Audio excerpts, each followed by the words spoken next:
again, it's Mike from Everyday Ups and Downs, and welcome to what's going to be the last of my video blogs covering my time with the MiniMed640G. I've stretched out the period a little bit. It was supposed to be 64 days, but I've just added a cheeky few weeks on the end with Medtronic's kind agreement. Been running it without sensors for a few weeks, which has been interesting.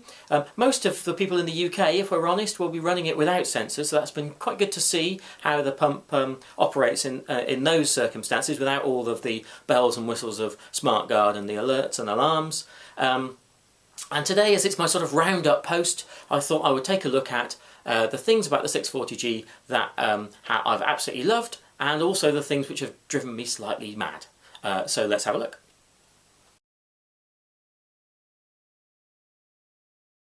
Okay, so let's start with my nitpicking and grumbling and griping. I realise when I'm thinking about this sort of thing that I'm not very easy to please when it comes to these kind of devices. It's a thing that you live with 24 hours a day, 7 days a week, and even the smallest things that you don't get on with it, and I think everyone will have their own, even the smallest things can really start to get under your skin after a while. And what you have to hope is that the benefits of using it outweigh the irritations. And that is my experience, to be fair, with the 640G, but there are still things that I just think, oh, that's just, why did they do that? And the first one, it's the obvious one for me, really. It's whenever you start it up, you get that screen.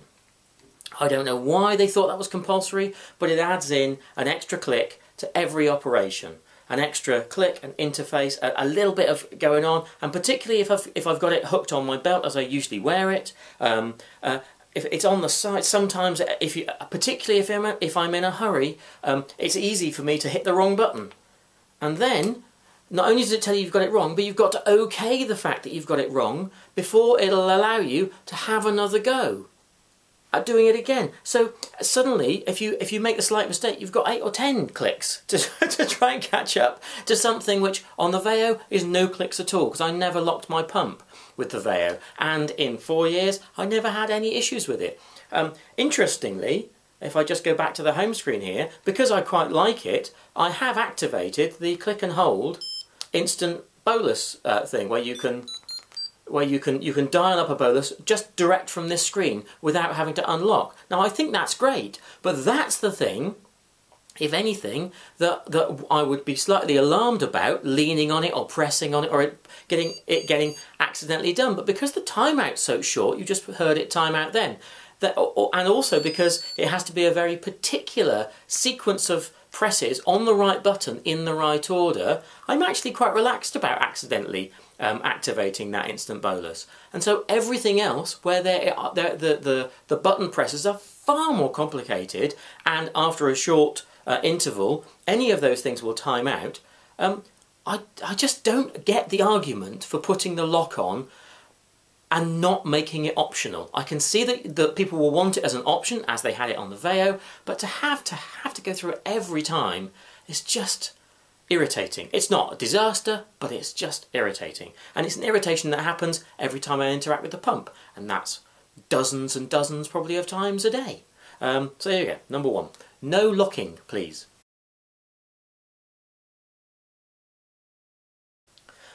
Another thing that actually I can sort of understand why they did it, but I'm not keen on it myself, is the fact that they made it portrait and not landscape. The idea, I think, was so that you would be able to use it one-handed, a bit like a phone. But in actual fact, because I usually hang my pump that way round and can tilt it that way, it's now, I have to look at it through 90 degrees. I can't look at it the regular way round. And actually, I don't find it difficult to use it one-handed that way on either. So, again, it's just one of those small things that I wish they hadn't taken the decision they'd done. I would prefer a landscape pump rather than a portrait pump, but maybe that's just me.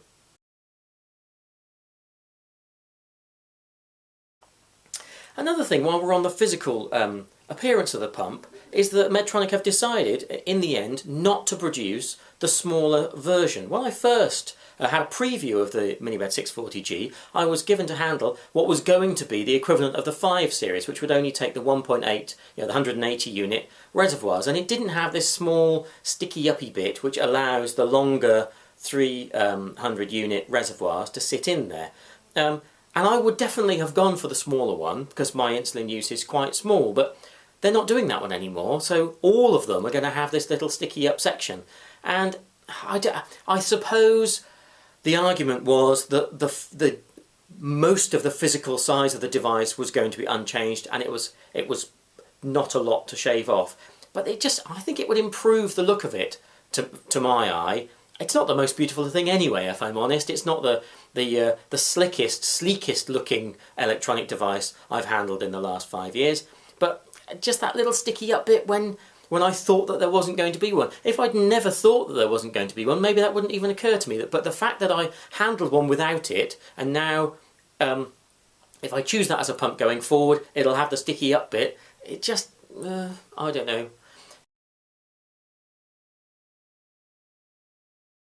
Moving on to the sensor side of things, and when I was using the full MiniMed640G system, one of my irritations was actually irritation. I found quite quickly that I didn't get on very well with the overtapes that Medtronic supply with their sensors. They caused my skin to react. Initially I thought it was quite a while, but in the end it ended up being after a day or two I'd start to feel kind of itchy and red underneath, and when I removed it there was quite a patch of redness. I took a little snippet of video for a post I never actually managed to do about inserting sensors, so let's just have a quick look at that. Okay, so I'm just taking that off. And I don't know whether you can see that, but there's just a little bit of irritation for me underneath the adhesive. It seems to happen after about 5 or 6 days. And then hopefully by the time if I come around there, look, you can see that it does kind of clear up. But it does leave a little bit of a mark for me.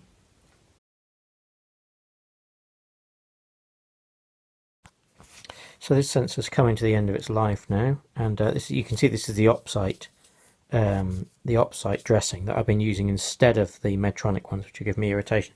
In fact, I don't know whether you can see it, but just here, that's from weeks ago with the Medtronic dressings that little bit of irritation happened. But underneath the opsite, I mean, it's a little bit pink. I would expect that to settle down. That has got the Medtronic dressing on it, and I think that's worse. There's more irritation there.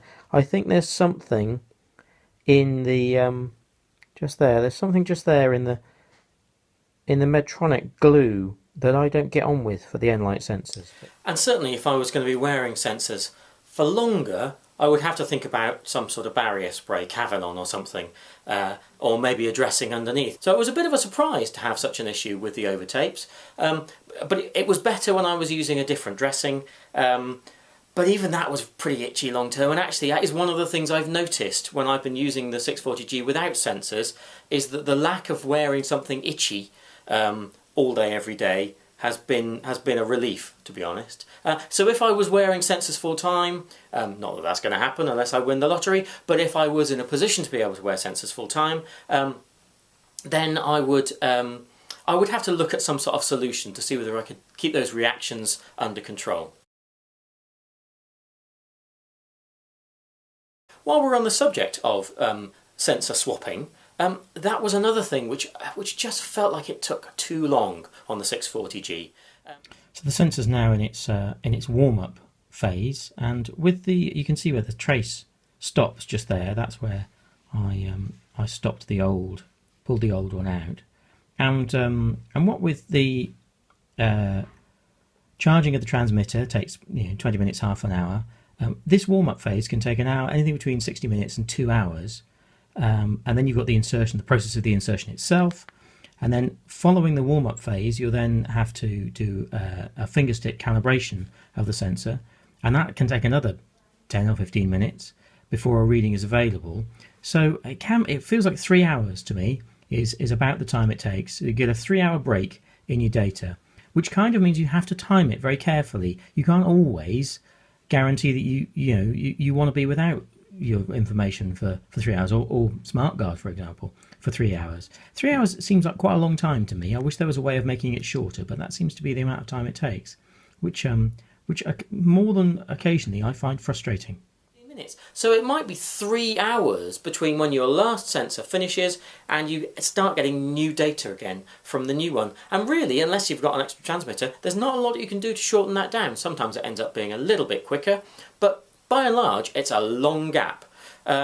And when you begin to get yourself in the mindset of almost relying on that that continuous information, you can end up straying high or dipping low, just because you didn't have the information readily available during that kind of in between 3 hours. And the 3 hours also means, of course, that you have to time your sensor changes quite carefully. You have to know that I'm going to start it here, and I still have to be available, faff and about, not really need that data, for 3 hours after that point. The calibrations were a peculiar thing, really, because you do a blood glucose reading, and I have to say, by and large, the sensor accuracy I found to be really, really good for me. It was well within usable limits, and mostly it was pretty much spot on. There were a few times where it was out by a millimole or two here or there, but mostly in the times when you would expect a continuous system to be out, when levels were rising or falling, or when calibrations had been further apart. I tried to calibrate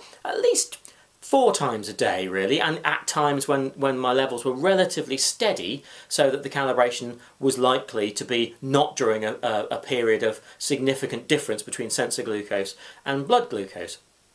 But even when I was doing that, sometimes it took its 10 minutes or 15 minutes or however long it was with the calibration bar going across the screen, but I didn't always get up to exactly where the blood glucose reading said I was. And so sometimes I had to double calibrate to make enough of a difference, because it didn't come up quite enough or go down quite enough to sort of match. It was rare that that happened, but the fact that when it calibrated, it didn't end up being where the blood glucose, the accurate, in theory, reading said it should be, was a bit of a mystery to me. As I say, mostly, I found the accuracy of the sensors was really good, but I did notice that there was sometimes when I had lower levels than I wanted, just dipping under 4. There was a bit of a lag before it turned around and rose up again. And in the early days I double treated, because I was watching the sensor, waiting for that to rise, and after 15-20 minutes nothing had happened, so I treated again, and then of course did a finger stick more or less at the same time and discovered that actually I had risen up. So there was a little bit of a sensor lag with lows. I didn't notice it quite so much with highs, but perhaps I wasn't being quite so concerned about the speed of descent there, where I really wanted to get out of the low blood glucose, or below target blood glucose, as soon as I could. A little bit of sensor lag, but as I say, on the whole, sensors, the accuracy and the response of them I found was excellent. And one last small irritation with the sensors side of the 640G system was about the data handling. That really useful daily graph that you could flick back through. I'm not wearing a sensor at the moment, so I can't show you it, but I will just put a little snippet from one of my earlier videos. Would have been so much more useful if on that 24-hour period it showed you the periods of SmartGuard and also the points at which you had either put in a meal bolus or a correction bolus. Just to flesh out that story, really, because I just can't remember that stuff from day to day when SmartGuard has kicked in. But if I could look back at those previous 24-hour traces and see that I'm always having a SmartGuard at this time of day and at this time of day and at this time of day, then I know that those points in the day need looking at. But actually, I can't see that information on the pump. I'm not even sure I can see it in CareLink, and I don't know that the notifications flick back far enough for you to compare it. But that daily graph just cries out to me to have the orange bars on for when SmartGuard was active. I mean, it would be small, I admit that, and because it's 24 hours on quite a small screen, but even so, that would make those screens and flicking back through the previous days, oh look, SmartGuard at 2 o'clock in the morning, and the night before, and the night before, right, okay, need to sort that out. Whereas, actually, although they were relatively useful, they weren't as useful as they could have been.